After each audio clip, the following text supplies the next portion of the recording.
Welcome back to the Ride and Laugh podcast. If you love mountain biking, you are in the right place. Picture your last really fun group. Should we redo that? Let's redo that. Sorry, I got distracted. Do you want me to just restart? You want me to pretend I'm the music? Da-da-da, da-da-da. Welcome back to the Ride and Laugh podcast. If you love mountain biking, you are in the right place. Picture your last really fun group ride. You're back at the parking lot. The stoke is high. Everyone's talking about bikes, tech, nutrition, berms, jumps, drops. That's what we do here every week on the Ride and Laugh podcast. You love bikes. We love bikes. Let's drop in. Sage, how are you today? Oh, Danny, I'm doing so good, man. I can't wait to get into this one, brother. How are you doing? I am doing fantastic as well. Always excited to talk mountain biking with my paisan. Yes. What you got? Yo, man, we got grand openings. I mean, you had a pretty baller ride.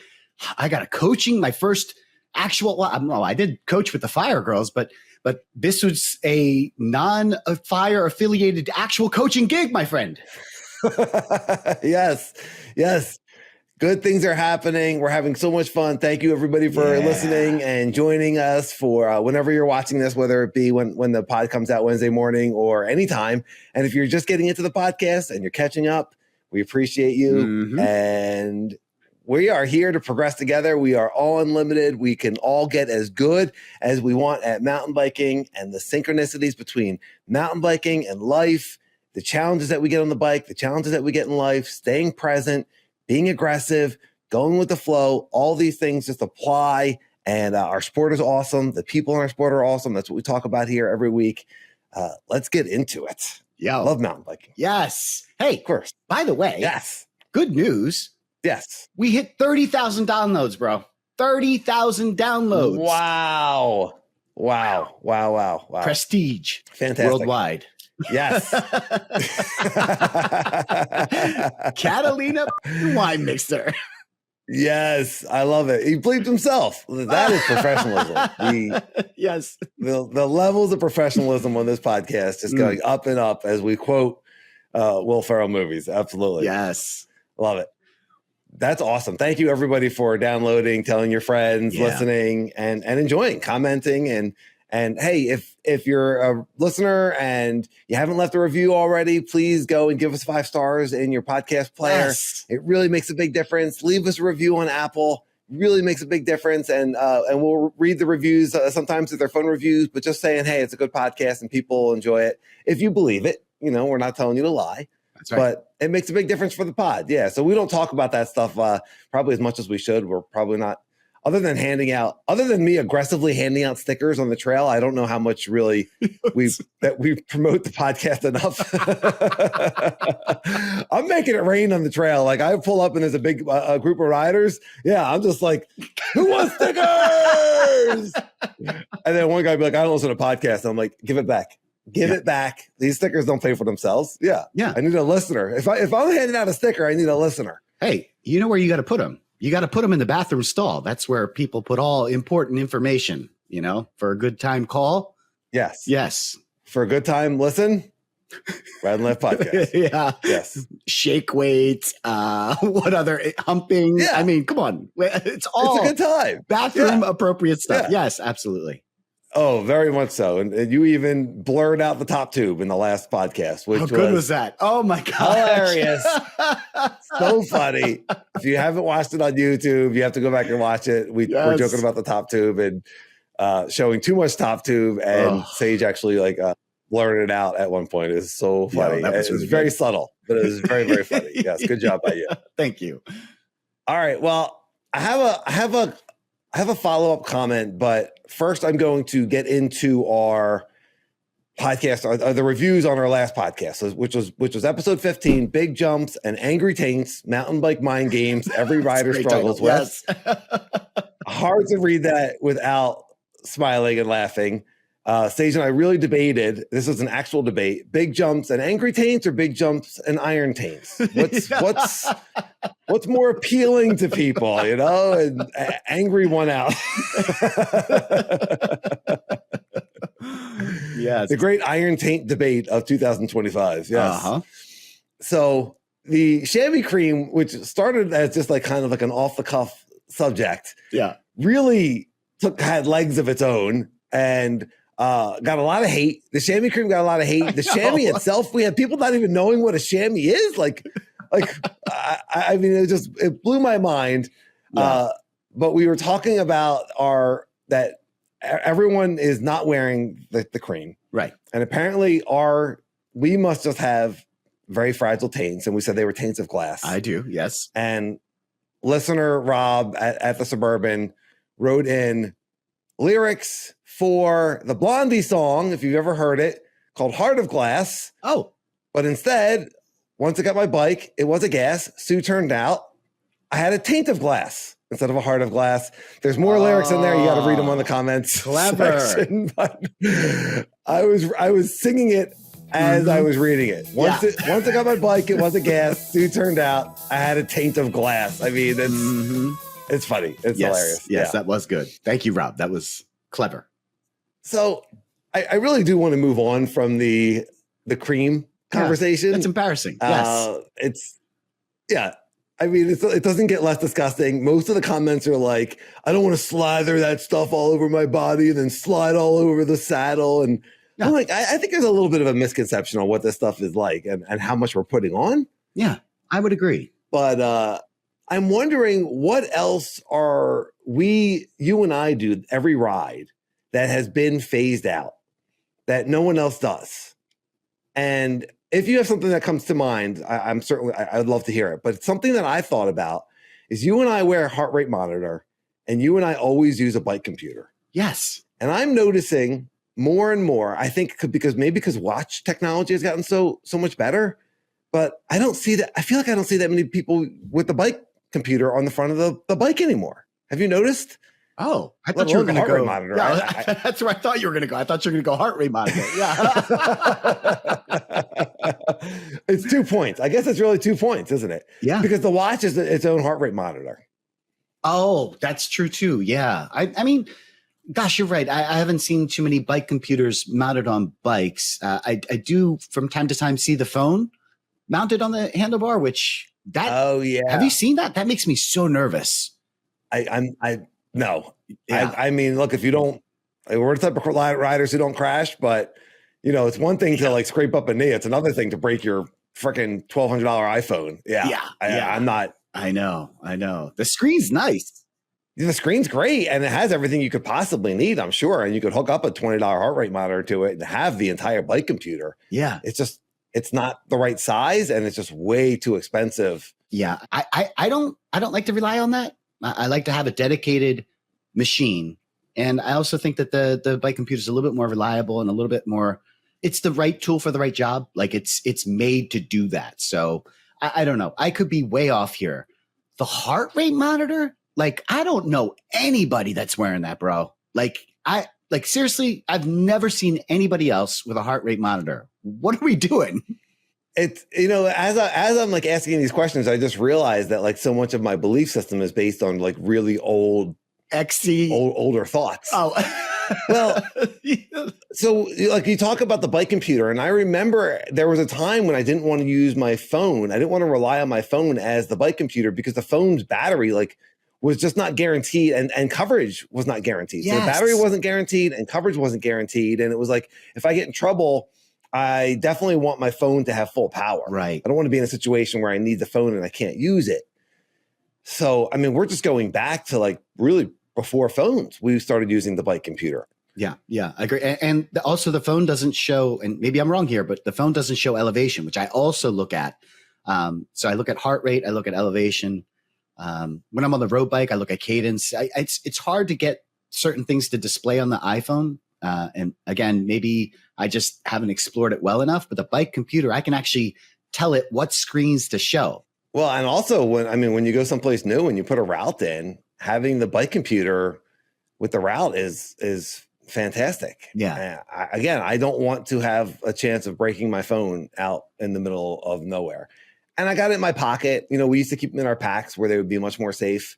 Now it's in my pocket. We saw the video of Jeff Jackson going down pretty hard in Idaho, I think. Yeah. And the poor guy. He landed directly on his phone and busted it up really, really well. I mean, totally like bent it. Yeah. It saved him probably a nasty bruise. But I just don't want to take a chance of like absolutely breaking it totally because I go over the bike or something like that. Yeah. Are you to the point where you're going to rely on the watch and kind of get rid of the heart rate monitor, the chest strap? No. Okay. No, I still love it. I like having. You mentioned this before that what you felt like the heart rate monitor. You didn't say this directly, but I'll put words into your mouth. That the heart rate monitor with the bike computer is a more accurate real time heart rate. Yeah, it is. But I do think the watches have probably gotten a lot more accurate. It used to be that that optical, because it's an optical sensor on the watch. Yeah. Versus the actual like you said over your heart. Where it's just detecting the electrical bumps over the electrical current of your heart. How does that work? I have no idea how it works. Yeah, I really don't know either. Yeah, it's a really good. Yeah, how does it work? All right, we're sounding dumber and dumber as usual. Riding the little train. Okay, nonetheless. I think you can get all the information that you need from your watch. I think the advent of the Apple Watch and then the Garmin watches getting better and better. I just think that people are just buying one thing and using that. Right. Yeah.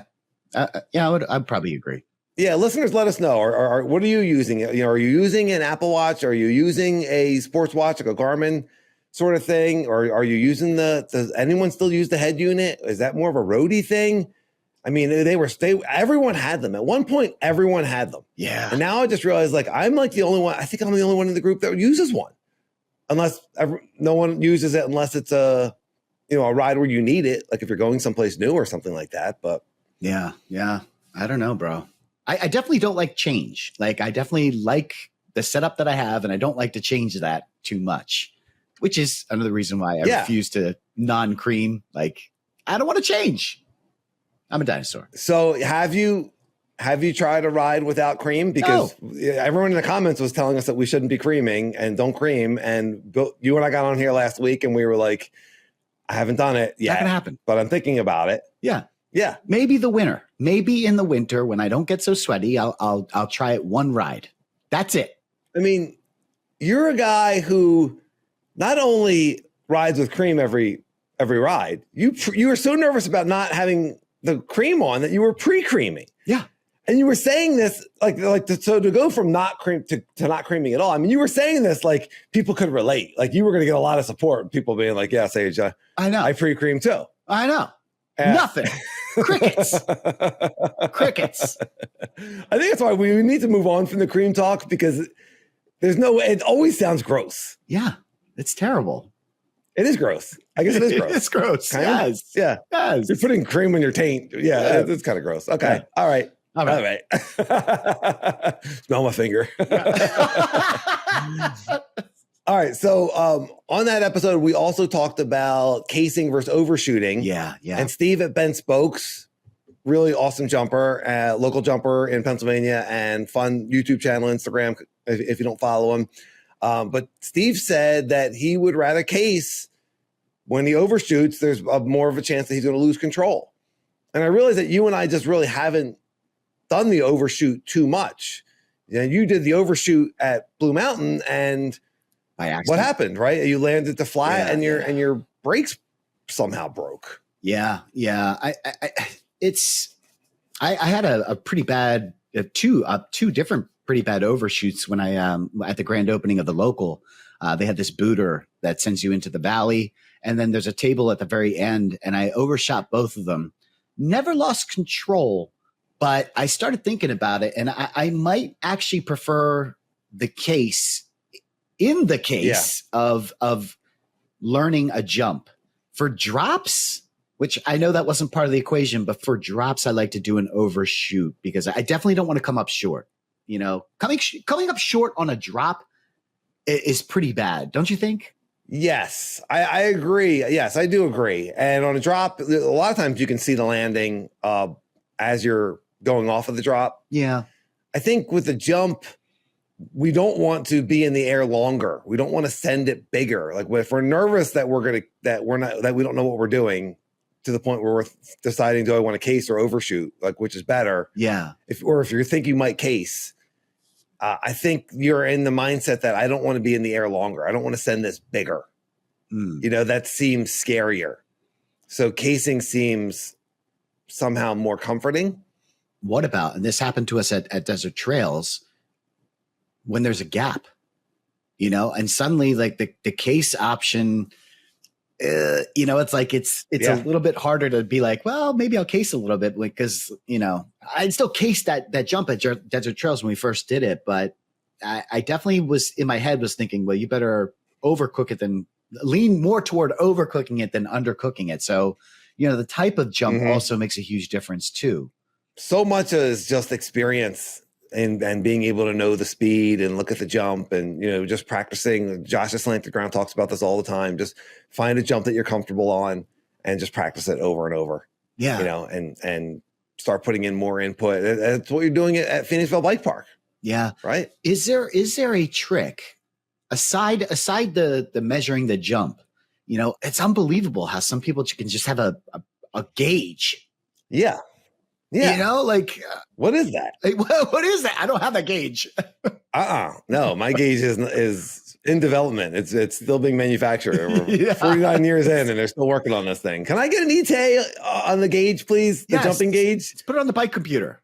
Apparently, if you ride bikes as a kid and you figure it out, they give the gauge to you very easily. But if you start to learn, if you want to learn how to jump as an old dude or lady, then the gauge takes a really long time to manufacture. It's made for young people.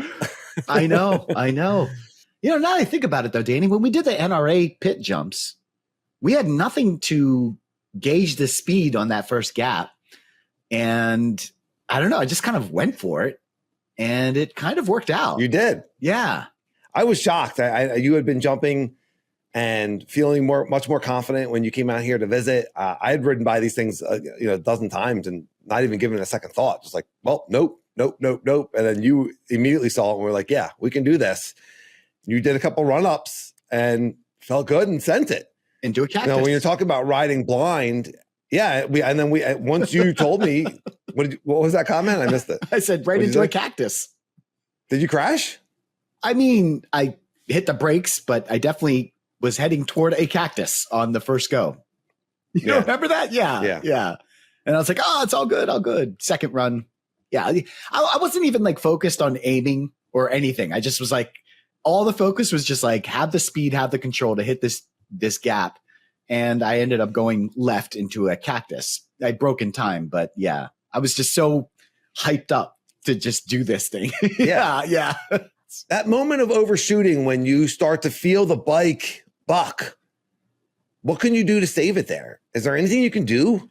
Dude, there's nothing. You're just holding on for dear life. It's the worst. It's up there with the dead sailor. Like, it's just like, yeah. When I overshot at the local, the new bike park that opened up, I focused on keeping both wheels level, you know, so I was matching the landing. So is that why overshooting is so bad? Because we're arcing and our bike is angled to land. And then when we say overshoot, you're missing the landing and you're landing to flat. So, but your bike isn't landing two wheels at a time. It's still landing front wheel first as if there's a landing. Right. And then it's just too violent. It's just too much for the fork to absorb. Yeah, man. All right. Well, you keep talking about the local. Of course, I always have more comments and things to talk about, but what are you referring to by the local? Because this is kind of a big deal, especially for people that live in the Lancaster, Pennsylvania area. I know. It's such a cool thing, man. And this is, dude, it's something that you and I talk about all the time. We wish that more townships would get on board and start building these bike parks. Well, our buddy Sean Sticks and Stones has been working on a bike park in Lancaster, PA, and they're calling it the local, which, dude, how do you get that name? Yeah, I wonder what the story is there. It's in Quarryville, right? Before they called it the local, Keaton kept telling us about Quarry. Okay, so Quarryville, that's a town? Yeah. And for whatever reason, this name was open, and I just think it's the greatest name ever. So they call it the local, and it was unbelievable. I was there for the grand opening, government officials were there, and they had like this, ribbon cutting, and Jacob Trimble did the ribbon cutting. And my gosh, Danny, these jumps were delicious. And Sean, he knows what he's doing, man. Those jumps were dialed. Yes, first class. First class trail builder. Mm-hmm. Yeah. Yep. Yeah, anyone looking to build trails of any sort, from a backyard pump track, which he did for me, and he's done for some of our other friends, Mike Patton and Curtis. He does it all, to going out to municipalities and boom sauce and at Mount Penn and Reading. But he's now Coreyville. There's a lot of examples of all the awesome trail work that Sean does. And check out Sticks and Stones Trail Company. Yes. We'll have his Instagram in the show notes. But like, if you want to build first rate trails and a really, really good dude, Sean's the whole package. He'll do a great job, and he gets it. So that's awesome. The video I saw looked cool. It looked like there was skinnies there. It looked like there was different lines. It looks like the expert line is pretty legit. Oh my gosh, it's huge, dude. I don't even have the dimensions of the jumps. I guess I should have asked. But these jumps were massive. I mean, and by the way, there's more than just expert jumps. And that's what we focused on because that's what we enjoy doing. But there was a green line and there was a progressive blue line, which I loved. I mean, this was the perfect warm up, and they called it a session line. So you had the blue line that goes all the way down, but then you could also session like these 3 jumps at the top. Which, dude, so clever. So clever. Perfect. Yes. Oh my God. Yeah, yes. It was great. It was really great. So there's that line. And then Sean had some other stuff. He had some skinnies littered throughout the trail system. Cool. A couple other places where you could do doubles and stuff. But yeah, I focused mainly on that expert line, and it took me a while to get it, bro. It took me about 15 tries. Yeah, that's cool. It looked really big. It looked really, really fun. Is there like a hub? Is there like a hangout area with picnic tables or something like that where there was no riders can? Yeah, there was no hub at the very top, but it's still being built, Danny. So like they're still looking for donations, and I imagine that some of that's going to go to like picnic tables and benches and stuff like that. He wants to build more skinnies, but yeah, if you are in the PA area, highly recommend checking this place out. You don't need a tour guide like that. It's built really well. Like everything makes sense. Everything is in a central location. Big kudos to Sean. Thank you so much. And thank you for inviting me. Very progressive. Yeah. Yes. Then there will be a Trail Stage video soon. Yes. We'll let everyone know when that comes out so everyone can check it out. We'll have a little bit of footage on the podcast, I'm sure. Danny, that opening gap is so big and it's so consequential. Like you are really high up in the air. That's what it starts with? That's what it starts with. Well, that's cool. That's cool that you got it. I can't wait to see it. It sounds challenging. Sounds gnarly. Yeah. You would love it. Big old gap junk. Yeah, especially in the beginning of a line. That's a tough way. You kind of want that at the end. You want the hardest jump at the end, so that you're in a flow and a rhythm and you're feeling good. Yeah, that's a really good point. Mm-hmm. Yeah. Although, dude, it's a great squirrel catcher. Like if you can't do it, then maybe you shouldn't be on That's it. what I was thinking. He probably put that there just like, okay, we don't want you on this jump. If this seems too scary to you, if you can't clear this, then this isn't your line yet. Yeah. By the way, there's an alt line, which is, again, this guy's a genius. Like there's an alt line so you can skip that big jump and you can still do the 3 jumps. Just so well done. Oh, yeah. It's so cool. I know. So cool. So good. City of Phoenix, listen up, man. Let's fly Sean in for a couple of weeks and get him to fix up desert trails or build something new. I mean, it's awesome. Yeah, that is so cool. That is so cool. I can't wait to see it. And Sean's just the man. Can't speak highly enough about his trail building and also just his character. So already gave him a plug, but plug away. Hey, I got a question for you. We didn't get to go over on the last podcast, but we had focused mainly on the jumping on the East Coast when you came down here. And I want to know what happened at Desert Trails. Yes.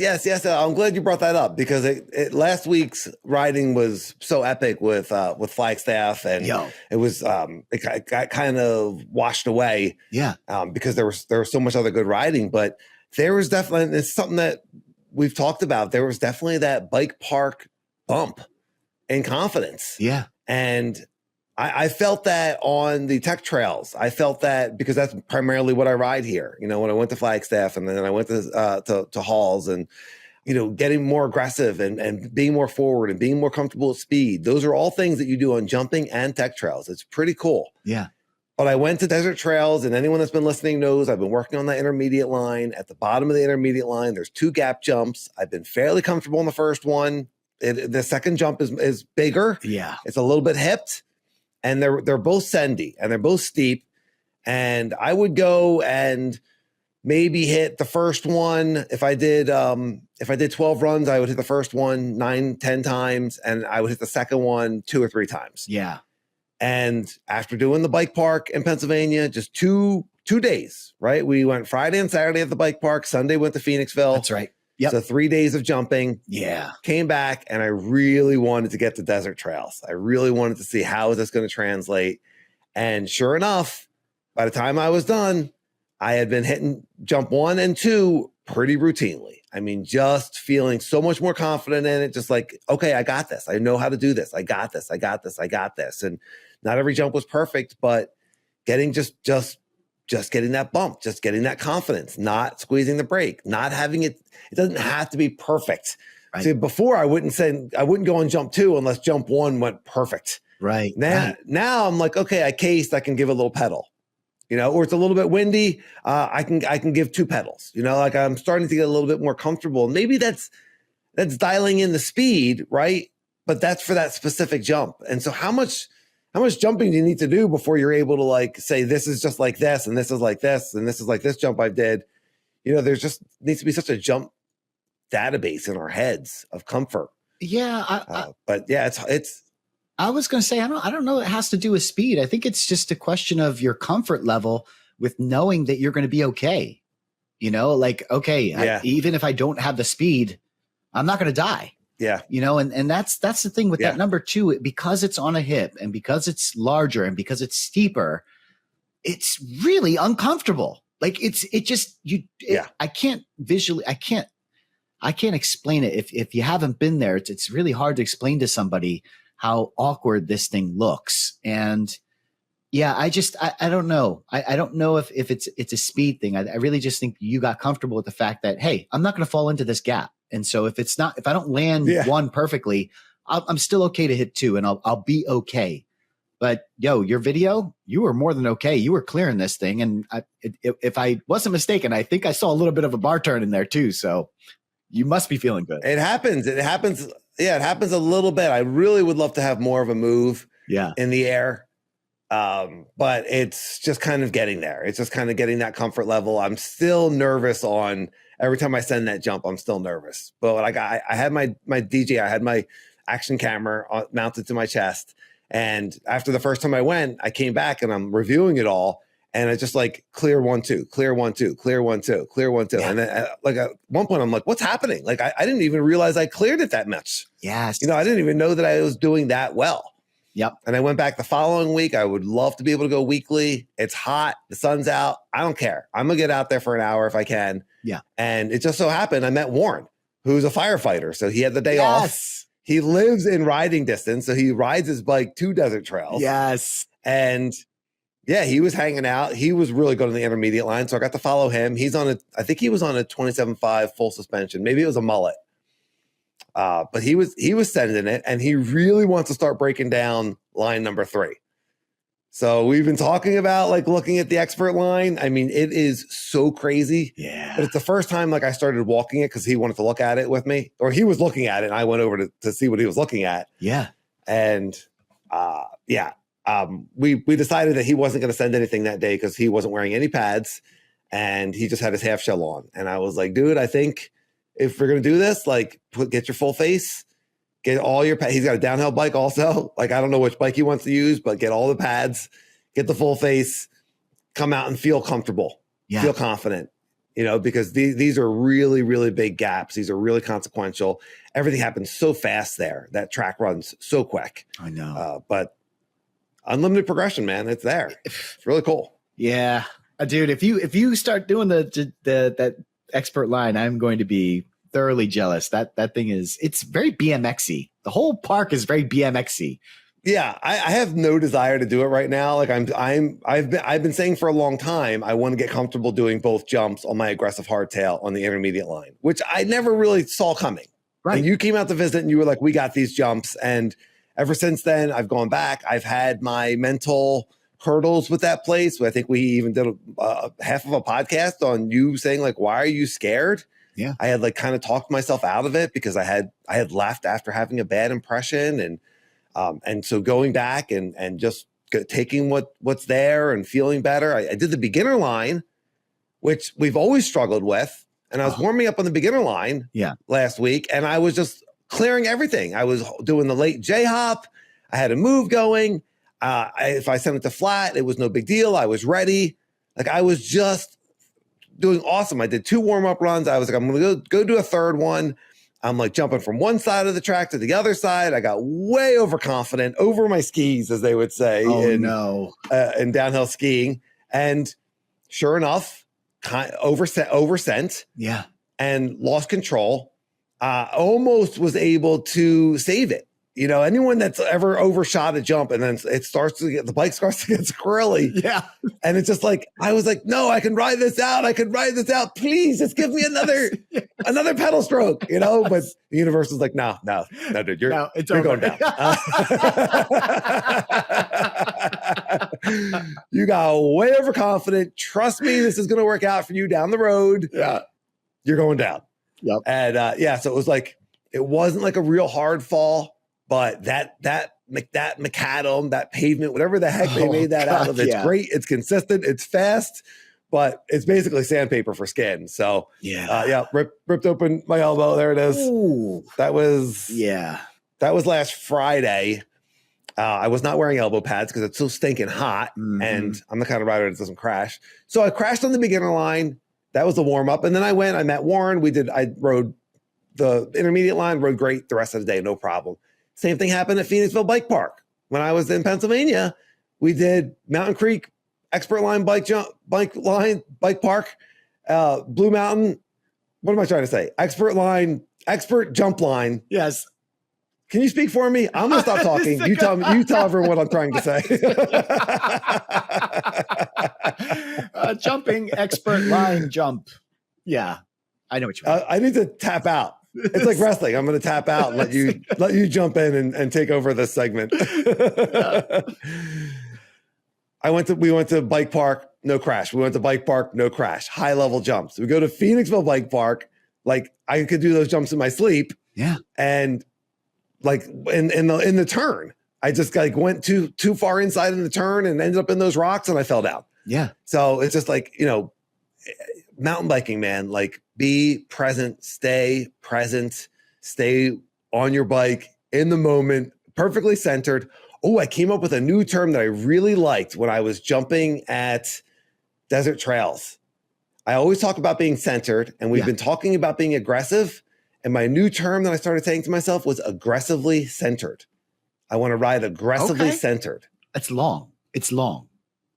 You want like don't you want like one syllable, maybe 2. This is like that's very long. Yeah. Don't you think? Yeah. Yeah. If I wanted to put it like on a sticker on my handlebars, I would have to really read for a long time. Yeah. I got to get longer. Hey Dan, how long are your handlebars? I had to go to like a 1100 mil because my catchphrase is so long. Yeah, that was not, I appreciate your input, but I like it. Yeah. What you need is like the heads up display, but for bikes. It just like, it projects the words. Oh my gosh. It just projects the words out. Oh my God. Danny, come on, bud. Let's get on this. This is a gold of all the things that you want to create, I think that might be the most expensive and most difficult. No, I think we'll just go. Let's just stick with the ride and laugh chamois cream. I think it's easier. Yes. We already know there's zero market for it in the mountain bike world. Yeah, true that. It's our kind of product. Yeah, aggressively centered. I like that though. I do like that saying. I do want to go back to the falling. I think everyone can relate to this because that is when you fall the most. When you're on a trail that you're the most familiar with, you just check out. You check out, and that's the issue. Like every time I've fallen, it's never on anything big. It's never on anything that I'm doing for the first time. Is that true? I just made that statement, and I don't know if that's actually true. I feel like it is, though. You got to go through it's a big catalog of falls that we have to go through. It really is. It really is. Let me get the tomb out. Oh, Sage's Falls. Yes. Volume 4, The tomb. page 3.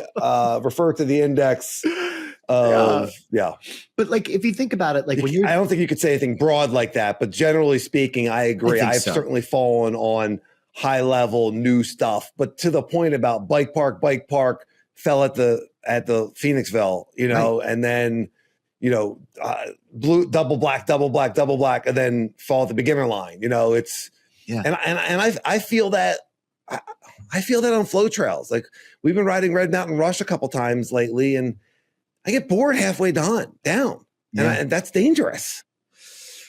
Especially on Red Mountain Rush, that thing is super slick. Yeah, I don't know. I don't know if there's a simple way to like not do that. It's just like we're human. You get bored, you get familiar with the trail, and you just end up tuning out.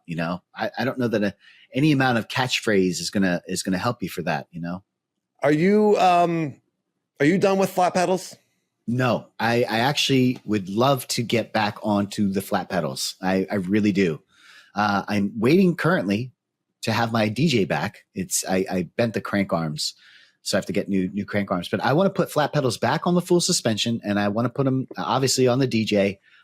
I found a lot of value in it, and the only reason why I went back to the clips was because I just didn't have enough time on the flats to feel comfortable taking it to the bike park. But yes, that is still a goal of mine, bro. Absolutely. Well, I know you're going to have the flat pedals on your dirt jumper. Right. I was just wondering if you were going to put them back onto your mountain bike. I know there was a lot of challenge there with the coaching, and then you went to the bike park and you couldn't quite bring yourself to do flat pedals on the big giant jump lines at Blue Mountain Bike Park. Yeah. I want to get there though. Like I don't see why I can't. I'm doing all the jumps at Phoenixville on the dirt jumper, which is a hardtail with small wheels. And I'm doing that all on flats. And when I was riding the flats for, what was it, almost a month, I was feeling really confident and strong on that bike. I don't know, Danny. I like that idea of being able to do both proficiently, and not quote unquote cheat the trail by doing something incorrectly. Not that I find anything wrong with that. Like I don't like when people say the word cheating, which is funny because I just said it, but like, it's not cheating. Like you're doing it, and it doesn't matter if you're clipped in or not. What does matter is when you develop bad habits. And I feel like I can clean up a few things if I'm on the flats. It'll keep me honest. So I don't know, Danny. Yeah. We were talking about Desert Trails. We're talking about the expert line. And I was saying that my goal was to get proficient on the intermediate line with my aggressive hardtail. And then my next goal is to bring the dirt jumper and flat pedals to that line and start being comfortable clearing jump 1 and then eventually jump 2 on that line with the dirt jumper. So getting up to that level and then maybe taking my full suspension to the expert line. So there's no absolute like rules on how to handle your progression. It's just kind of what seems good to you and what feels like fun and exciting.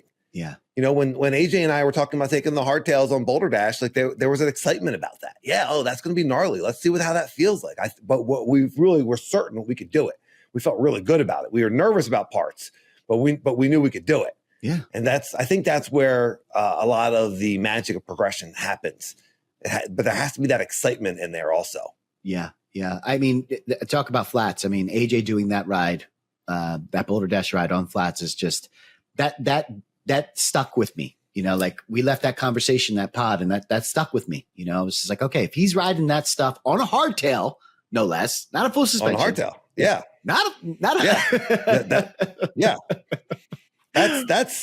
That's really impressive because that trail's so bumpy and there's certain lines there that are just so gnarly. And he said there was only one moment in that ride when he felt like his foot got knocked off the pedal. Yeah. And he's been riding flats for so long, he was able to readjust and get it back right away. But if you're not a lifetime rider of flats, I could see there being some panic there. Yeah. Yeah, exactly. So thank you, AJ, for inspiring me to put the flats back on the bike. I don't know when I'm going to be able to do that. I have to wait for my dirt jumper to come back first, but yeah.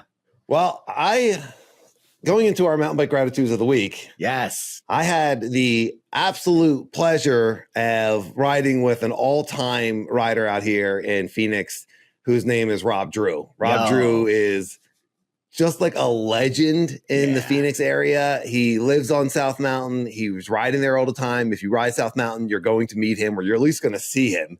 He rides the waterfall like it's a routine, unbelievable green trail going up. I mean, the dude just clears it every time. Yeah. He's just an unbelievable rider, and he's a really cool, really chill dude. I have met him before on South Mountain, but I hadn't ridden with him. And I got a text from Jeff Jackson, our buddy Jeff Jackson, who we've joked everyone that everyone is joked before that everyone is 5 degrees of Jeff Jackson, right? Yes. Someone knows Jeff Jackson or unbelievable knows of someone who knows Jeff Jackson. Yeah. And so Jeff sends me a text that he's doing a ride at Halls with not only Rob Drew, but also Mo Awesome from Mo and Hannah Mountain Bike YouTube page. Yes. So Mo's in town. And he's going to be here for a little bit, so maybe I'll get to ride with him again. But we got to do this ride at Halls, and I got to ride with both those guys. I had never met Mo before, and he's awesome and really nice. You know, he's got a very, very popular mountain bike YouTube channel. If anyone hasn't seen it, if you've seen it, you know it's good. If you haven't seen it, check it out. We'll have links in the show notes, of course. But he rides with his wife, who's also a shredder. Yeah. She wasn't there, so I didn't get to meet her yet. But man, so much to talk about from that ride. And it wasn't even really a very special ride. You know, like there wasn't anything amazing that happened except spending time with like 2 really high level riders like that was That's pretty special. Really interesting. Yeah. Yeah. At one point, and Rob just loves talking bikes. At one point, he's talking about, what made me think of it was because you were talking about being clipped versus flat. And he's a huge proponent of being clipped in. And we get down to the bottom of the trail, and he's just like talking about like the benefits of being clipped in, and just has like a very scientific mind about mountain biking. You ever meet someone like that just like thinks about? I think Josh at Slam and Ground is probably like that. Oh, maybe. You're a very calculated man. Yes, I am very calculated. But so these guys are calculated, but also really good. I'm just calculated.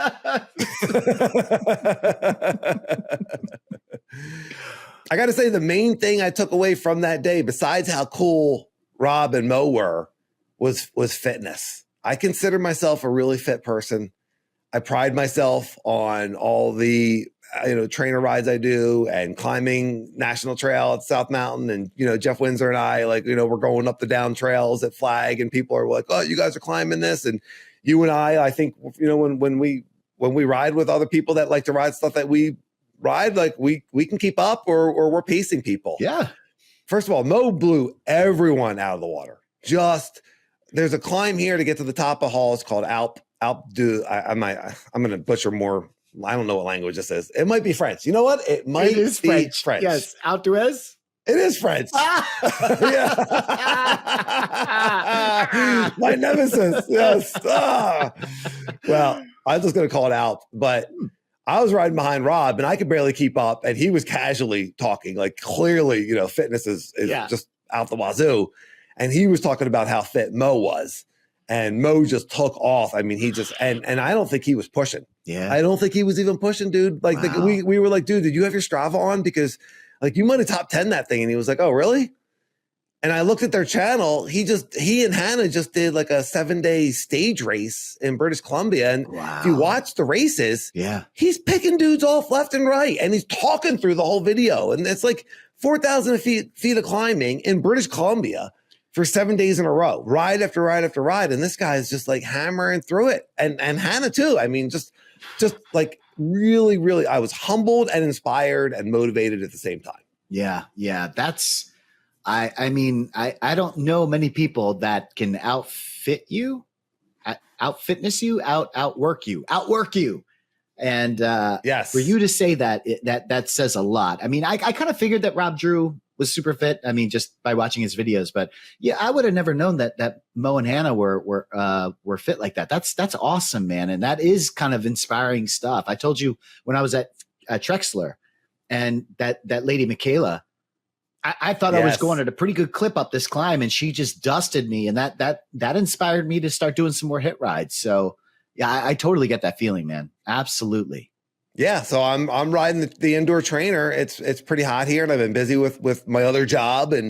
And so the indoor trainer is a great and efficient way, but the trainer rides have gotten really hard. My FTP is going up, which is fantastic.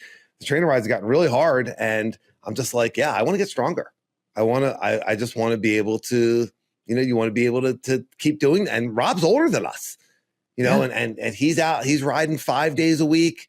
I'm picking his brain as we're riding. I'm like, what's your recovery like? How are you doing this? He has an e-bike also, but obviously super strong analog.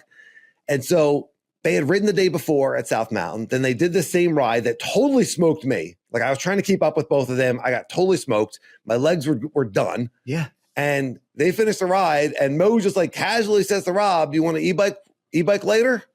Because they're buddies. And I was like, "Oh my gosh, like they're gonna go out for a second ride." It's just there's levels to this stuff. You look at someone who's a really good jumper, someone who's really really confident on slabs or drops.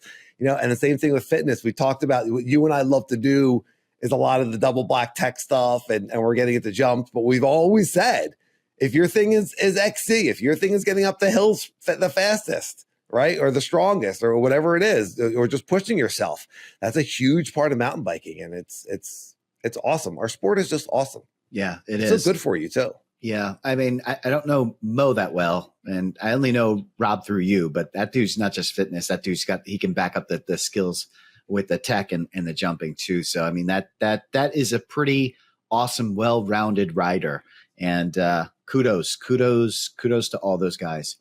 My gratitude. I have one more thing. Oh, yes. I have one more thing. Yes. I have one more thing I have to mention because Rob also bakes his own sourdough bread, and he has a separate Instagram account where he shows this bread and he sells it, and it's just something he does in his spare time.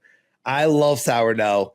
So when I knew that we were going to be meeting up for a ride, I was like, "Hey, can I get a loaf of your sourdough? Can I buy a loaf of the sourdough?" And he said they're both are taken for, but we can do it on Sunday. So I got a ride on South Mountain with Jeff and met a whole bunch of awesome people. Rode with Mario and Hector and Rich. There's so many cool people on that ride. That's another topic.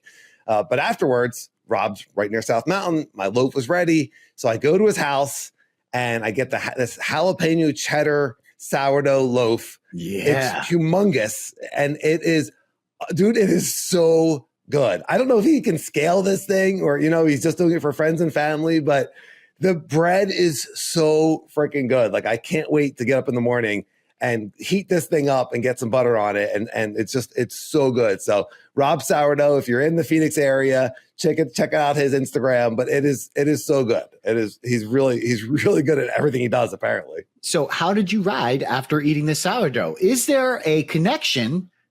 Is this a special sourdough? I think there was a bump. Oh, yes, I think there's a sourdough bump. Yes. I famously do not ride before I eat. We do fasted rides all the time.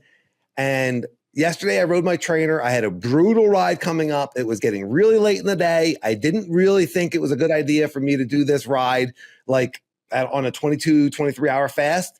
So I took a slice of the sourdough. I slathered it up with butter and I enjoyed it. And then when I got on the trainer about 45 minutes later, crushed it. Wow. Crushed it.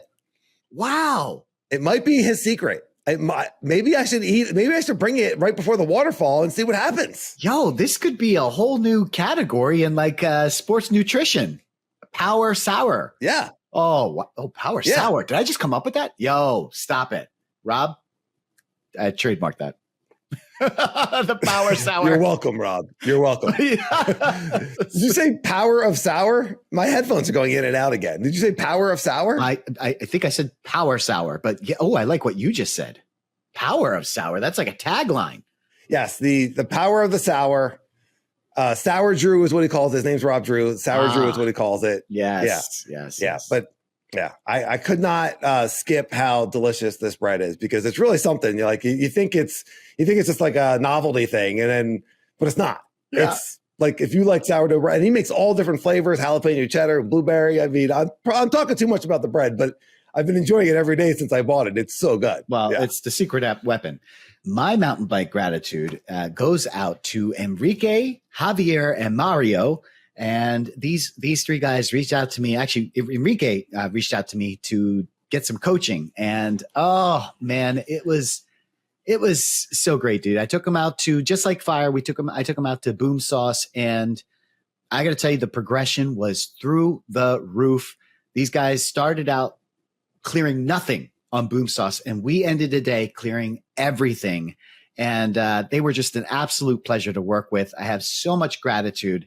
As you know, this is something I have to do a lot of side work in order to sustain Trail Sage life. And, you know, the goal is to be able to get enough coaching work that I don't have to do the side work anymore, because this is what I really appreciate doing. And I just have so much gratitude that Enrique trusted me enough to take a chance. And thank you. I had such an amazing, by the way, these three guys were awesome. They were so good.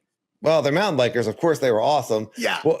What did they say? What was the Enrique contacts you and he's like, hey, me and my buddies want to learn blank. Like, you know, can you help us? What was his motivation in getting coaching? That's a great question. So he had just gotten back from, I think it was like Thunder Mountain Bike Park, one of the bigger bike parks. And he was like, you know, I'm struggling with the jumps, and I just feel like I'm not getting the most out of these bike parks when I go. And he's like, would you be able to help me? And while I'm not certified specifically in jumping, I have definitely gone through the struggles of not being able to jump. And that's very fresh in my mind.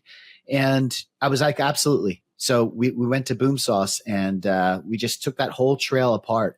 And the nice thing about Boom Sauce is everything on that trail is, you have to work the bike. This is not a let the bike do the work. So it really makes you get dynamic on the bike. You can't get away with anything. You have to do stuff to be able to get these jumps. And it has doubles. It has tables.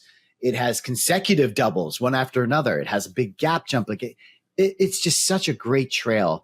And, you know, we worked. The most difficult part, Danny, was like everybody was at a different skill level and a different ability level. And so being able to work with each person individually as well as a group and succeed, you know, as a group was truly challenging, but awesome. And these guys pumped each other up. They were helping each other, encouraging each other. And that made my job a lot easier. That's for sure. Yeah. So the vibes were high. Everyone's having fun. Yeah.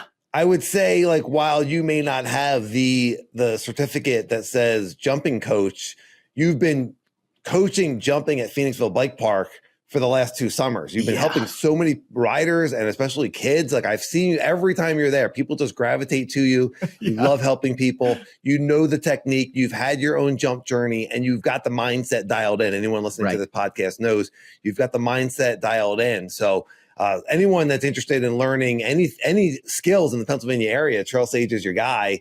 I'm really, really excited to see this get started and your first, you know, few clients, if you will, but, you know, it's going out and mountain biking, and you have something to offer that's very valuable, and they're walking away feeling not only like better riders and more fun jumping, but it's safer also when you know what you're doing. Like, good coaching also makes it safer to ride. Yeah. It was, I like I said, just so much gratitude for Enrique, just reaching out and trusting, you know, and just taking a chance.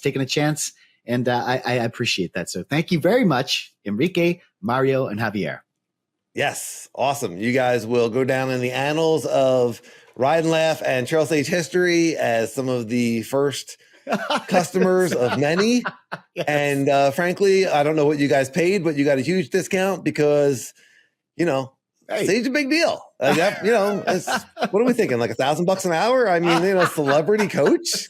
Come on. Anyway, yeah, that's right. And Right Left stickers. It's raining stickers. That's right. Yeah. Hello. Tell me, you are terrible at giving out stickers. Tell me that these 3 gentlemen got in their cars with Ride and Laugh stickers that day. Oh, I have the bunch of 3 now. It's the Trail Sage, Ride and Laugh, and Trail Sage coaching sticker. I give it out as a bundle. It's fantastic. Oh yeah. It's like a bouquet of stickers. It's a bouquet of stickers. And you get a bouquet. Yes. Yes, that's right. And Beautiful, beautiful. Yes. Love it. All right. Tip of the week. Mountain bike tip. This is going to be a very specific tip for our users that use GoPros. And this is something that you and I have honed in, or me specifically because of the Trail Sage channel. And that is I mark my GoPros physically with a screwdriver and permanent markers. And I thought about it because you had talked about your desert trails, and then we talked about your top tube and all this stuff, and like how we adjust the camera. And oftentimes we're taking the camera off our chest and then you're taking the camera completely off and putting it on for another ride. And you don't want to spend time dialing in the view, So what I do is I actually take the top of the GoPro where it connects, and I mark it with a screwdriver, and I also use a permanent marker. So there's a line scored in where the piece of plastic that connects the GoPro to the mount. Yes. Right. Yeah. That I don't know what that's called. So that piece. Yeah. So you're dialing that piece gets dialed in the parking lot or on several different rides, or you're like, I need to get this angle, like where it's not too far down and there's too much top tube. It's not too far up and you see too much chin. Yes. You finally get it exactly perfect. And then you're saying mechanically, physically make a mark in that plastic. That's right. So that you don't have to go through that process of lining it up again. Yep. And which like, is a great idea. It really is. And then when I take my battery out, sometimes I have to lift my camera up and then I just slide it right back down. I can visually see where that line is. The part two of this is I also mark my straps. So each one of your straps has that adjustment part. I actually take a permanent marker and I mark it with a line once I find a spot on the shoulder piece and then the one that goes around your waist. That's a great idea. Yeah. And that way, when I wash that in the wash or whatever, I'm always in the right spot. So I know that's very specific to our YouTube, our GoPro users, but I think there's quite a bit out there. So that is my mountain bike tip. Fantastic tip. You would think I have seen you do this. I have had you tell me to do this. You would think that I would be doing this. I have not done this. And every once in a while, it totally comes back to bite me. Yeah.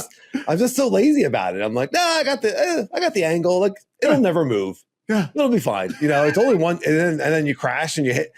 Suddenly you look at the footage and you're like, oh, it's all in the wrong place. Yes, that's the crash. The crash. It gets you every time. Yes. Right. Right. So you wash the whole GoPro strap. You wash the whole chest strap mount system. Because mine is very salty.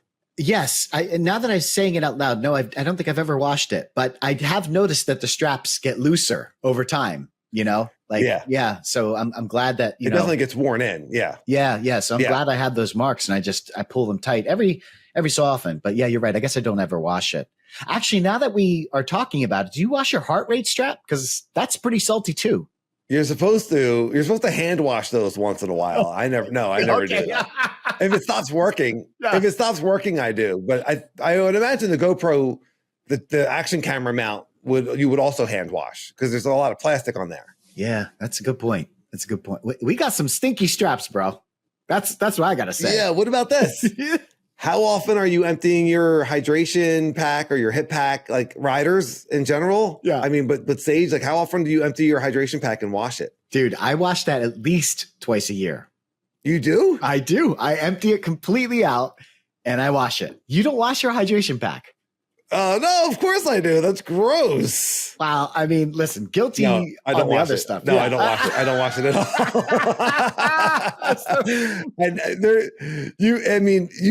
It doesn't smell. I don't think. No one's said anything, but in the desert, especially, you sweat so much that it's just like the straps are just white with salt. I mean, it's incredible. Yeah, I know. It definitely needs to be washed. It's just there's a lot in there. I don't feel like taking it out. Kudos to you. Who's gonna tell you smell, dude? No one's gonna be like, yo, I think you need to wash your. The only way that you know is like Mo went up Alp as fast as he could. I mean, that's the sign. I don't know what else. You were making some sourdough. Yeah. That's true. The guy, I'm fermenting stuff in my backpack. It's gross. The guys that are fast enough are pulling ahead of me, and the guys that are slower are like, God, Dan, I was in no man's land. Yeah, there's nobody around me. That's how I know I smell. In case you're wondering how to know if you smell, are you riding by yourself on group rides? All the time. Yes? Then you may smell. You may need to wash your stuff. Awesome stuff. Yes. All right. Love talking bikes. Love talking mountain biking. If you're still listening, you are definitely one of us. You love mountain biking. We appreciate you. Please rate and subscribe on your podcast player. Please give us a super thanks. We're accepting super thanks. Keep the lights on and tell your friends about us. Give us a review on Apple. Give us a review anywhere. Leave comments in the YouTube. We love the comments. They also help the algorithm. Listen to the end. Everyone have a fantastic week and a great week of riding. Ride and laugh. I'll see you, everybody.